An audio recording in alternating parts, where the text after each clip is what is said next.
Tiga rumah warga tertimpa pohon tumbang di perbukitan Kelurahan Lakesi, Kecamatan Soreang, Parepare akibat cuaca buruk.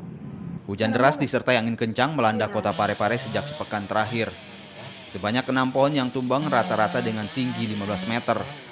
Tim SAR gabungan BPBD dan Dinas Pemadam Kebakaran Kota Parepare yang akan memindahkan pohon tumbang tersebut mengalami kesulitan karena tempat kejadian berada di daerah yang terjal.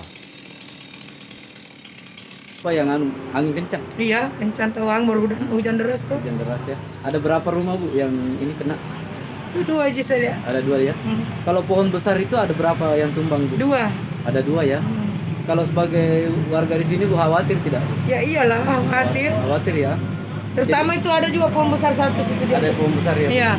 Apa pohon yang tumbang Pak? Ada 6 pohon yang tumbang, 1 rumah yang kena, yang Tukanjai ini sebelah kiri. Terus apa yang dilakukan pemadam Pak dengan tim BPBD? Kami evakuasi dulu pohon-pohon yang tumbang yang mengenai rumah, atap rumah. Selanjutnya kami akan menyampaikan pihak-pihak terkait untuk bantuan-bantuan. Pak, apa yang ini Pak? Apa yang parahnya apa Pak terkena rumah? Belakang rumahnya itu kena atap, senya itu kena pohon.